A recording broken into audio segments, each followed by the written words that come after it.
En el año 1975 hay una conferencia nuevamente en París y ya para esa fecha habían salido estos boletines, habían salido estos otros boletines y otros más boletines que decían cómo analizar los cromosomas. Entonces en los laboratorios de citogenética había un boletín como hacer, otro boletín más, otro boletín, y todos los tenían engrampados para.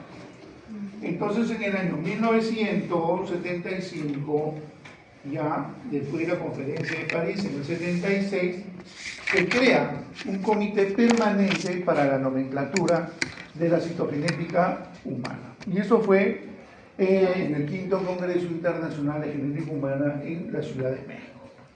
Entonces, ese comité que tenía como tarea revisar esos volantes, esos boletines que ya habían salido, todas las normas, compilarlas y editar un manual. Un manual que se elaboró por primera vez en el año 1977 y que se le llamó Sistema Internacional para la Nomenclatura de la Citogenética Humana.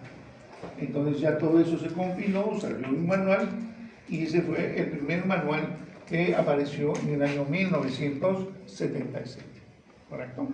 Ese manual donde estaban las normas, cómo escribir los cariotipos, hacer los estudios, fue enviado a todos los laboratorios del mundo, en donde obviamente había laboratorios de citogenética. ¿Llegó al Perú? No.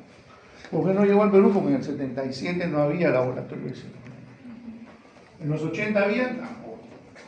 ¿Cuándo aparecen los laboratorios de citogenética en el Perú? Hasta donde yo tengo entendido, alrededor del año 1983-84.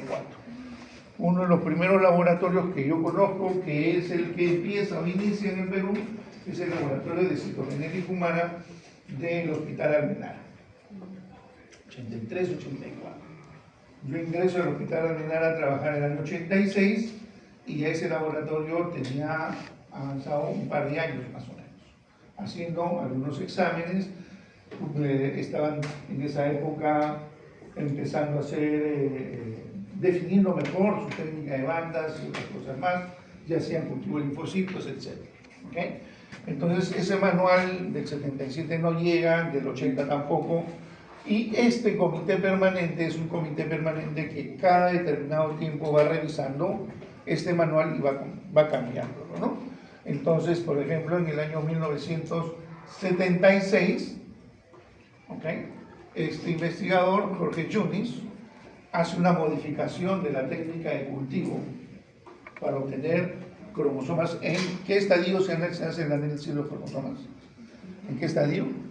Metafase. En metafase, ¿correcto? Se escribe cromosomas en metafase. En un estadio antes, que es profase, los cromosomas están demasiado elongados y no muy bien definidos. Pero este investigador logra hacer un estudio entre la profase y la metafase, o sea, en prometafase. Y en prometafase observa que los cromosomas están más largos. Y al estar más descondensados, aparece mayor número de bandas. ¿Okay? Si ustedes observan allí, estos metafases tienen sus bandas definidas, según lo que se dibujó en la conferencia de París, ¿correcto? Se unieron las regiones y las bandas, se definieron todas las regiones y las bandas, pero cuando uno hace una técnica de alta resolución, no estudia en metafase, sino más antes, en prometafase. Entonces los cromosomas van a estar más largos. Entonces estas bandas se empiezan a desdoblar. Lo que es una sola, se desdobla en dos o en tres. Entonces se va a ver mayor definición de bandas. ¿Okay? Y entonces esa técnica lo desarrolla bien este investigador, Jones, en el año 1976, obteniendo, como ven ustedes acá, cromosomas más alargados que van a tener un mayor número de bandas, porque el análisis se hace en prometafase, antes que estén completamente condensados. Los cromosomas completamente condensados van a estar en metafase. En prometafase están menos condensados y en profase muchísimo menos. ¿Correcto? Bien, entonces esto hace que ya de lo que había una región, una banda, esa banda se desdoble entonces aparezcan lo que le llaman las subbandas. ¿Ya? Y entonces ese dibujo inicial que llegaba solamente hasta las regiones y las bandas, ahora aparece con subbandas. Por ejemplo, veamos aquí en el cromosoma 14, en el brazo largo, la región 3, la banda 2, es uno solo, ¿verdad? Pero cuando pro metafase, alta resolución, esta banda clara, ahora aparece una oscura aquí. Entonces tengo una banda 1, 2, 3. ¿Correcto? Esta sería la subbanda. Y para diferenciarla de la banda se pone un punto. Entonces en el cariotipo uno pone, por ejemplo, 14 Q3 2.2 o punto 1 o punto 3. ¿Se entiende? Ya luego han aparecido después con otras técnicas mucho más mejoradas, con un mayor número de bandas, las subbandas. Pero estas subbandas, cuando uno las quiere analizar, es muy subjetivo. Muy subjetivo. ¿Por qué? Porque el análisis de los cromosomas se hace al microscopio. El análisis clásico de identificación de los cromosomas y el análisis de las alteraciones cromosómicas se hacen en el microscopio. Y el microscopio o la microscopía tiene un máximo de poder de resolución. Si la alteración cromosómica, por ejemplo, es mayor de 5 megabases, ¿cuántos pares de bases tiene una megabase? ¿Se acuerdan? 1.000. Entonces, si es que la alteración cromosómica tiene 5 megabases o más, uno lo puede ver aquí. Si la alteración cromosómica tiene 4 megabases o menos, no la ves. Por más que llames al mejor citogenetista del mundo. ¿Por qué? Porque la resolución no te da más. ¿Okay? Entonces, si tú quieres ver algo que tiene 4 megabases por ahí, podrías hacer esto. Porque, por ejemplo, en metafase solamente aquí sale aquí. Por lo tanto, no veréis esto. ¿Se entiende? Es decir, supongamos que hay una enfermedad, un síndrome, y ese síndrome se caracteriza porque no hay esta banda de aquí. ¿Sí? No hay esta banda 3, 2, 2, esta es. Si yo hago un análisis en metafase, ¿lo veré o no lo veré? No lo veo. Por eso le digo, por más que traigan aquí, no lo va a ver. ¿Correcto? Pero si es que hago una metafase, aparece la banda y entonces yo esto puedo saber si está o no está y saber si está presente la enfermedad o no está presente la enfermedad. ¿Se entiende? Ahora, si ya yo veo alguna patología un poquito más así en la que ya se ve subbandas, o sea, esta rayita, es difícil, no lo puedo ver. Entonces, el poder de resolución que te da el estudio citogenético clásico en metafase es que alteración cromosómica mayor de 5 megabases sí la puedes ver. Pero la alteración cromosómica que es de 4 megabases, 3, la podrías ver haciendo una alta resolución. Pero si la alteración cromosómica es más pequeña, 2 megabases, 1 megabase o de miles de pares de bases, esa ya no la vas a poder ver.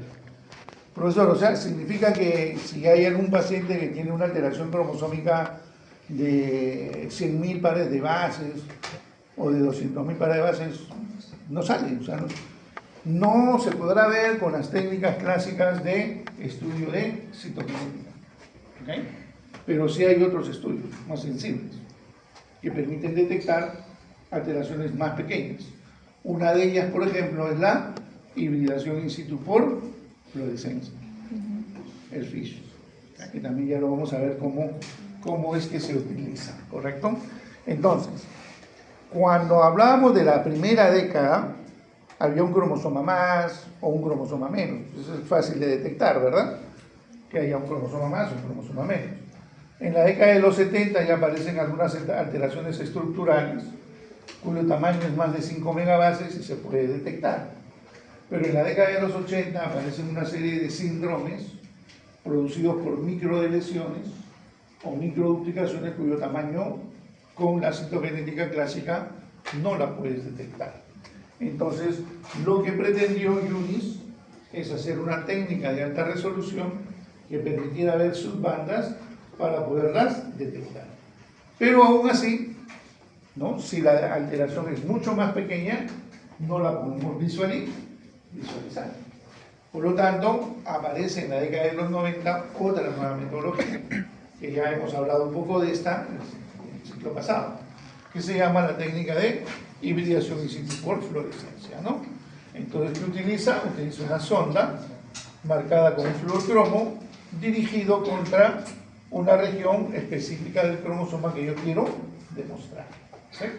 Entonces, si yo, por ejemplo, vamos a suponer, quiero demostrar esta región de aquí, de esta bandita, ¿no es cierto? Preparo una sonda que se une aquí, específicamente, para saber si está o no está la región de estudio, ¿no es cierto? Entonces, este fluorocromo o esta sonda está marcada con un fluorocromo que lo puedo visualizar a través de una señal fluorescente, ¿no? Con eso puedo ver si es que está el fragmento o no está el fragmento. Este FISH, como ya hemos visto, como lo vamos a estudiar más adelante en una clase en particular, tiene varias características porque no solamente nos permite hacer el análisis de los cromosomas en metafase o en prometafase, sino también nos permite hacer el análisis de los cromosomas en interfase, o sea, en los núcleos, ¿correcto? Utilizando sondas específicas que nos permitan demostrar alguna alteración numérica o algún rearreglo cromosómico en particular. El FISH tiene varias variantes, tiene varias metodologías, dependiendo del tipo de sonda que se utiliza, porque hay sondas que están dirigidas para el centrómero, que nos permiten detectar alteraciones numéricas, hay sondas que están dirigidas para pintar todo el cromosoma, que nos permite saber si puede haber un intercambio de fragmentos cromosómicos. Hay técnicas como el Sky Multicolor que nos permite teñir todos los cromosomas y ver rearreglos cromosómicos complejos, sobre todo en cáncer, por ejemplo. Hay técnicas de FISH que me permite identificar una región en particular, un locus o una región, que son sondas específicas de una región o de locus. Hay sondas que me permiten estudiar los extremos de los cromosomas, que son de los telómeros, las regiones teloméricas, y hay inclusive sondas que me permiten identificar las bandas dentro de un cromosoma, lo que se llama el M multiband. Es decir, el FISH tiene distintos tipos de variantes que se pueden utilizar, ¿no? Para hacer un análisis citogenético. Pero esto también tiene su nivel de sensibilidad máxima. O sea, si yo tengo una alteración, vuelvo a repetir, mayores de 5 megabases, con la citogenética clásica, en metafase la veo. Si tuviera 4 o 3, bueno, puedo hacer una alta resolución para de repente a través de eso verla. Pero si tiene 2 menos, entonces es un FISH, ¿correcto? Pero si es que, por ejemplo, tiene menos de 1000 pares de bases o menos de 2000 pares de bases, ya el FISH no te va a permitir detectar, pierde sensibilidad. Pero ahí está la alteración. Entonces se hace otra técnica que aparece en la década de los 2000, que es la técnica de hibridación genómica comparativa, ¿no? Que también es una técnica que nos permite detectar alteraciones mucho más pequeñas, como por ejemplo los microarreglos o los microarrays, que ya me detectan alteraciones muchísimo más pequeñas de pérdida de fragmentos de cromosomas o duplicación de fragmentos de cromosomas. Esto ya lo vamos a utilizar o estudiar en una clase en particular sobre los microarrays cromosómicos. Y hay también otras variantes como la técnica de amplificación múltiple dependiente de ligación, que es el MLPA, que me permite detectar deleciones, pero de un número limitado, de un número limitado de partes de los cromosomas. Esta técnica del MLPA lo pueden utilizar para detectar, por ejemplo, deleciones, pero de un número limitado de deleciones, 40 o 50 tipos de deleciones, que generalmente son de los síndromes más frecuentes que ocurren en el ser humano. Pero si ustedes quieren hacer un análisis no de esos 40 o 50 regiones en particular que pueden estar alterados, si no quieren saber de todo el genoma, sería el microarray cromosómico. O sea, el microarray cromosómico ya les permite detectar cualquier alteración cromosómica de cualquier tamaño en todo el genoma, en todo el cromosoma, en todos los cromosomas, ¿correcto? Solamente en 50 partes, en 50 regiones. Por ejemplo, el Cri du Chat tenía un problema en el 5, el Wolf tiene un problema en el brazo corto del 4, el síndrome de Williams en el brazo largo del 7, el síndrome de Landel-Giddon en el 17, y así hay síndromes que tienen alteraciones. Entonces, eso lo puedo agrupar y estudiar, pero si puede ocurrir en cualquier parte, entonces sería como un microarreglo o un microarray. Finalmente, en el año 2010 al 2015 más o menos, aparece esta nueva metodología que se llama el mapeo óptico genómico. Esta metodología, que es el mapeo óptico genómico, es una metodología mucho más sensible, más potente, mucho más poderosa que un cariotipo clásico, que una alta resolución, que un FISH, inclusive hasta que un microarreglo o un microarray. Entonces, esta es una nueva metodología que se está aplicando recientemente. No lo tienen todos los laboratorios en todas partes del mundo, solo algunos países presentan esta metodología o están haciéndolo. A Perú, por ejemplo, que yo sepa, no ha llegado todavía, y es una metodología que permite detectar cualquier tipo de rearreglo cromosómico. Y además permite no solamente ver translocaciones balanceadas, también translocaciones desbalanceadas y translocaciones balanceadas, y otros datos más importantes como la pérdida de la heterocigosidad, etcétera, etcétera. De esto vamos a tratar de conseguir un video para que ustedes vean cómo funciona y cómo se hace la interpretación. Esto es lo que, de alguna otra manera, la casa comercial que está vendiendo este equipo y este sistema está promoviendo para que los citogenetistas en el mundo compren su equipo y esto sea lo futuro en la parte de citogenética, ¿no? Está entrando con fuerza, hay varios citogenetistas a nivel latinoamericano y en varios países, México, Colombia también, Brasil, etc. Sé que tienen este equipo y están trabajando como mapeo óptico genómico y están dando las bondades de utilizar esta metodología para detectar las alteraciones cromosómicas. Por el momento, a pesar de estas nuevas tecnologías, a pesar del desarrollo de los microarreglos cromosómicos, del MDPA, del CGH, del FISH, todavía sigue siendo clásico el estudio citogenético, o sea, la citogenética clásica. Sigue siendo el gold estándar o el método que se sigue utilizando a nivel del mundo. Pero hay desarrollos y tendencias de poder estudiar todos los cromosomas de un solo golpe por microarreglos, o mucho mejor con el mapeo óptico genómico. Y entonces esto está haciendo cambiar también un poco la denominación de los laboratorios de citogenética.